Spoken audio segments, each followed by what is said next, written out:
अस्सलाम वालेकुम नाज़रीन, मेरा नाम डॉक्टर इनाम दानिश है और मैं कार्डियोलॉजिस्ट हूँ। आज हम एक बहुत ही इम्पॉर्टेंट टॉपिक पे डिस्कशन करेंगे, वो है डॉग बाइट यानी कि कुत्ते के कांटे का। दुनिया में 90% केसेस जो होते हैं वो अफ्रीका और एशिया में होते हैं, यानी कि वेस्टर्न कंट्रीज़ में कुत्ते के कांटे के वाक़यात तो होते हैं मगर उसमें डेथ के चांसेस बहुत कम होते हैं। डेथ ज़्यादातर अफ्रीका और एशिया में होती है, ख़ास तौर पे हमारे सब कॉन्टिनेंट में, बड़े सग़ीर में।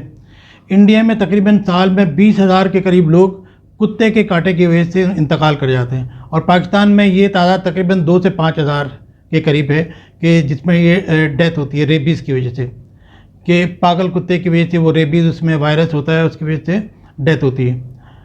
पाकिस्तान में सबसे ज़्यादा कुत्ते के कांटे के वाक़यात सिंध में होते हैं, तकरीबन 2 से 2.5 लाख वाक़यात होते हैं एक साल के अंदर, और उसमें सबसे ज़्यादा केसेस जो हैं वो कराची में होते हैं। इवन इतना है कि हमारे हॉस्पिटल के अंदर भी पार्किंग में 8-10 कुत्ते हैं, यानी कि जब आप जाएं तो वो फिर गाड़ी के नीचे लेट जाते हैं, जब गाड़ी स्टार्ट करते हैं तो फिर वो उठ के फिर दूसरी गाड़ी के नीचे जाके लेट जाते हैं।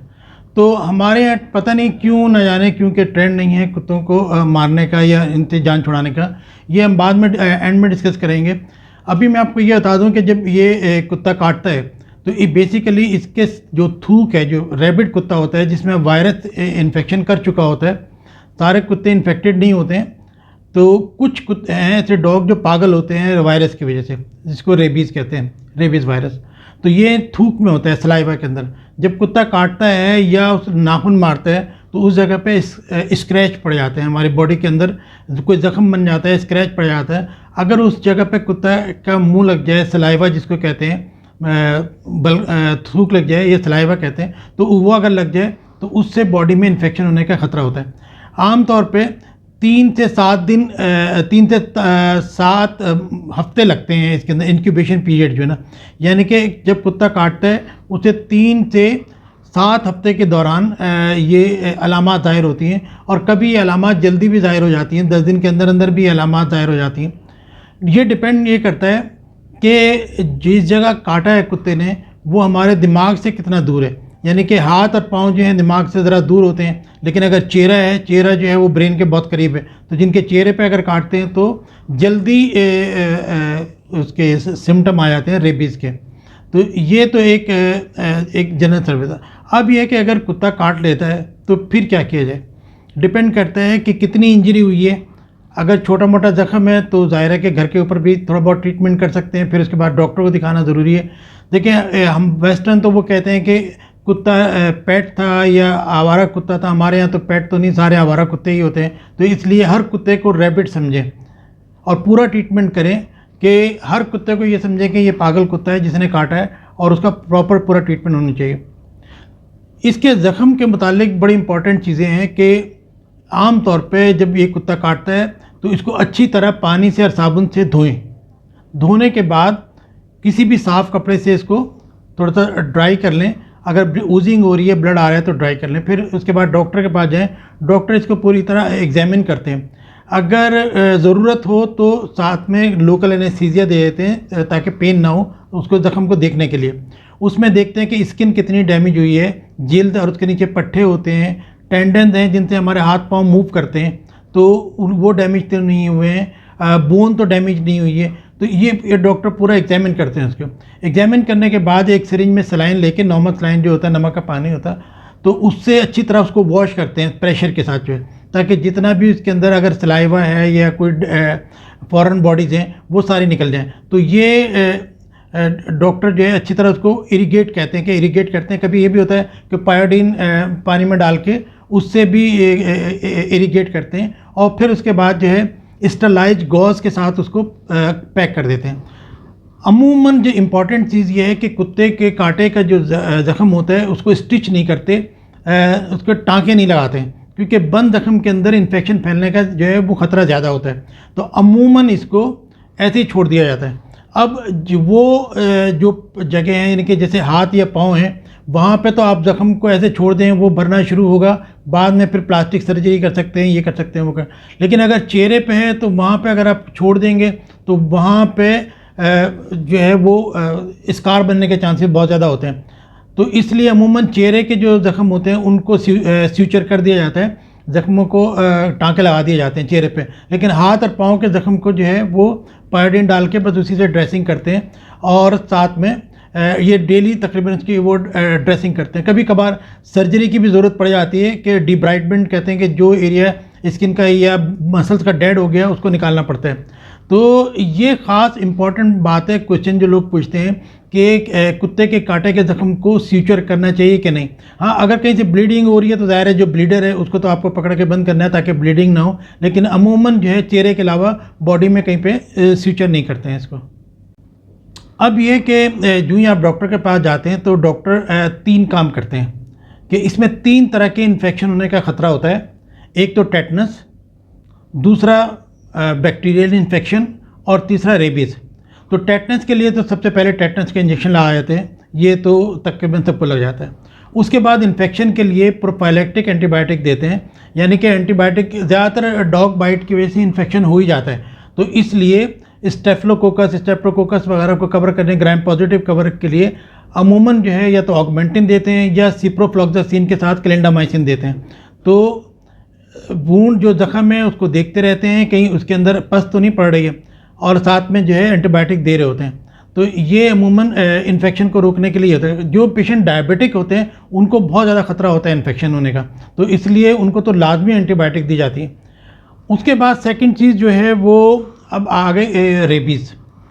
मैं पहले आपको रेबीज़ के बारे में बताता हूँ कि ये क्या है, और उसके बाद फिर इसका जो हम ट्रीटमेंट प्रोफाइलैक्टिक देते हैं कि रेबीज़ ना हो जाए वो दें। रेबीज़ जो वायरस है ये अगर बॉडी में अफेक्ट करता है पेशेंट को, 5 दिन, 7 दिन, 10 दिन के बाद इसकी अलामात ज़ाहिर होती हैं। तो अमूमन ये होता है बुखार होता है, और जिस जगह पे कुत्ते ने काटा होता है वहाँ पे सुन्न हो जाता है या चैंटियाँ सी रेंगती हैं। इस तरह पेशेंट जो है वो एंग्जाइटी या पैनिक का शिकार होता है, टेंशन में होता है। एक और जो चीज़ है वो है हाइड्रोफोबिया, कि पानी से डर लगता है। आप जब ऐसे पेशेंट के पास पानी का गिलास लेके जाएं तो वो डर, क्योंकि उसका दिल चाहता है पानी पीने का, बहुत प्यासा होता है पेशेंट, मगर जो ही वो पानी पीने की कोशिश करता है उसके पूरे ये लैरिंग्स और जितने भी मसल्स हैं वो सारे स्पैज़म में चले जाते हैं, खिंच जाते हैं, जिससे उसको शदीद तरीन पेन होता है। तो पेशेंट पानी पीना तो चाहता है, मगर जो ही वो पानी देखता है तो फौरी तौर पे उससे डर जाता है, खौफज़दा हो जाता है। हाइड्रोफोबिया इसको हम कहते हैं, पानी से डर जाता है पेशेंट। तो एक अलामत ये है। दूसरे एयर करंट होते हैं, यानी कि इस पेशेंट को अगर आप ज़रा से भी फूंक मारें तो ये डर जाते हैं, सहम जाते हैं। उसकी वजह भी ये होता है कि टेम्परेचर चेंज होता है, तो उसके साथ जो है ये इसका इफेक्ट होता है। तो ये हमने जब अपनी रेजिडेंसी कर रहे थे सिविल हॉस्पिटल के अंदर बहुत सारे केसेस देखे, ये इसी तरीके से हाइड्रोफोबिया के भी और साथ में एयर करंट के भी। जब इससे बात आगे बढ़ती है और पेशेंट लेट हो जाए तो देखिए, शहरों में तो अमूमन ये होता है कि लोग फ़ौरन आ जाते हैं। गांव के जो लोग हैं वो समझ नहीं पाते, वो कहते हैं कुत्ते का काटा तो बहुत आम सी बात है, गांव में इस अच्छा खासे ये होता है, तो वो लोग इसको ज़्यादा कंसिडर नहीं करते हैं। तो उनको फिर ब्रेन के इफेक्ट होने लगते हैं, असरात होने लगते हैं, जैसे कि डिल्यूजन्स हैं, कि यानी कि पेशेंट हेलुसिनेशन का शिकार होता है, कि उल्टी सीधी बहकी बहकी बातें कर रहा होता है कि मुझे कुछ नज़र आ रहा है, मुझे कुछ दिख रहा है, या किसी से बातें करना शुरू कर देता है। तो आहिस्ता आहिस्ता यानी कि लोग समझते हैं कि ये पागल हो गया है। तो जैसे एक जब हम रेजिडेंसी कर रहे थे, एक लड़का था, उनके घर वालों ने कहा ये नहर में नहा रहा था, तो नहाते हुए किसी जो है ना वो जिन या परी का साया हो गया, जब से ये बहकी बहकी बातें कर रहा है। फिर पता चला कि उससे पहले उसे कुत्ता काट चुका था और वो समझ रहे थे कि नहर में नहाने से जिन का साया हो गया। आहिस्ता आहिस्ता फिर ये कभी ये भी होता है कि पाँव से जो है पैरालाइज होना शुरू होते हैं, और ऊपर से नीचे से ऊपर तक जिसम पूरा पैरालाइज, और एंड ये होता है कि पेशेंट को वेंटिलेटर पे जाता है और एक्सपायर हो जाता है। तो ये रेबीज़ की जो है वो अलामत है जब रेबीज़ होना शुरू होती हैं। तो हमारे पास जब पेशेंट आता है, एक तो हम उसको टेटनस का इंजेक्शन लगाते हैं, एंटीबायोटिक देते हैं, और तीसरे ये कि रेबीज़ की प्रोफाइलैक्सिस करते हैं ताकि रेबीज़ ना हो पेशेंट को। अगर रैबिट कुत्ता है भी तो ये 100% सेफ़ तकरीबन ट्रीटमेंट है अगर टाइम पे दे दिया जाए। इसमें हम 2 चीज़ें देते हैं, एक तो इसकी वैक्सीन होती है, वीरोरैप कहते हैं इसको वैक्सीन को। तो इसके अंदर एक इसकी वैक्सीन होती है, वैक्सीन की 4 डोजेज़ होती हैं, 0, 3, 7, 14, यानी कि एक दिन जिस दिन पेशेंट आया उस दिन, 3 दिन बाद, 7 दिन बाद और 14 दिन बाद। तो 4 डोजेज़ जो हैं होती है। पहले 28 दिन बाद भी करते थे, लेकिन अब वो 5वीं डोज अब ख़त्म कर दी गई है। अब 4 डोजेज़ ही करते हैं जिससे ये वैक्सीन की। दूसरे हम इसके अंदर जो है वो जो इम्पॉर्टेंट चीज़ है, क्योंकि वैक्सीनेशन जो है वो 1 हफ्ते बाद काम अपना शुरू करती है, तो हमें फौरी तौर पे एंटीबॉडीज़ चाहिए। पुलिस जो बनी बनाई पुलिस होती है, जो वो उसे कहते हैं ह्यूमन रेबीज़ इम्यूनोग्लोबुलिन, यानी कि एंटीबॉडीज़ होती हैं, ये जो बनी बनाई एंटीबॉडीज़ हैं जो कि जाके फौरी तौर पे उससे लड़ती है। तो इसके आम तौर पे 2 से 2.5 इंजेक्शन के करीब ज़रूर, यानी कि 40 इंटरनेशनल यूनिट पर केजी के हिसाब से ये यूज़ करते हैं। और 5 ml का इंजेक्शन आता है जिसके अंदर 1000 इंटरनेशनल यूनिट होते हैं। तो अगर एक पेशेंट को 2000 इंटरनेशनल यूनिट है तो 2 वाइल इसकी ज़रूरत होगी। एक वाइल तकरीबन 2500 रुपये का, 2 वाइल 5000 रुपये के होते हैं, और इससे ज़्यादा हो तो फिर वो 2.5 वाइल भी यूज़ कर सकते हैं। इसको हम ये करते हैं कि तकरीबन हाफ जो है वो ज़ख़म के चारों तरफ दे देते हैं, यानी कि जहाँ जहाँ ज़ख़म है उसमें अच्छी तरह इंजेक्ट कर देते हैं ताकि फौरी तौर पे ये एंटीबॉडीज़ रेबीज़ से जाके लड़े और उसको बढ़ने न दें। और बाकी जो आदि है उसको हम डेल्टॉइड पे यानी कि हाथ पे लगा देते हैं। बस इतना ख्याल रखते हैं कि वैक्सीन को एक हाथ पे लगाएंगे और इम्यूनोग्लोबुलिन को दूसरे हाथ पे लगाएंगे, दोनों को एक ही हाथ पे नहीं लगाएंगे, क्योंकि ये अपना अपना काम कर रहे होते हैं। ये बनी बनाई एंटीबॉडीज़ हैं और ये जो है बनना शुरू होगी, हमारा इम्यून सिस्टम बनाएगा 1 हफ्ते के बाद। अगर किसी पेशेंट को वैक्सीन लग गई है और वो फिर लेट हो गया है और तो 1 हफ्ते के बाद इम्यूनोग्लोबुलिन लगाने की ज़रूरत नहीं है। तो इम्यूनोग्लोबुलिन बहुत इंपॉर्टेंट है और साथ में वैक्सीनेशन भी करते हैं। तो 4 ट्रीटमेंट हो गए। इम्यूनोग्लोबुलिन आप लगाएंगे पेशेंट के जहाँ पे ज़ख़म है उसके वहाँ पे भी, और उसके हाथ पे भी वैक्सीन करेंगे और एंटीबायोटिक देंगे और टेटनस का इंजेक्शन लगाएंगे। अब यह है कि बहुत इंपॉर्टेंट क्वेश्चन ये है कि कुत्ते से बचाने के लिए, इंसानी जान बचाने के लिए हमें क्या करना चाहिए। इसके 2-3 तरीके हैं। देखिए, हमारा मज़हब भी ये कहता है, इंसानियत भी ये कहती है कि जो चीज़ इंसान के लिए नुकसानदेह है आप उसे मार सकते हैं। तो एक ट्रेडिशनल तरीका यही है कि कुत्ते को पॉइज़न देके साइनाइड की टैबलेट देते हैं, वो मार देते हैं। ये केएमसी का काम है या जो भी लोकल बॉडी है उनका काम है कि वो ये करें। ये गवर्नमेंट का काम है कि ये लोगों को प्रोवाइड करें, अपने सैनिटरी वर्कर से कि ये काम करवाएं। अगर वो नहीं करते हैं तो आप उनको कोई इंसेंटिव दे दें, कोई मुहिम चलाएं और उसके साथ जो ये करें। कभी वो कहते हैं जनाब कि जब हम कुत्ता मार मुहिम शुरू करते हैं तो कुछ NGOs आ जाती हैं, वो कहती हैं कि भाई ये जो है एनिमल राइट है। भाई एनिमल राइट अगर है तो यानी कि एक जान है, उसको आप मार रहे हैं इंसान के लिए।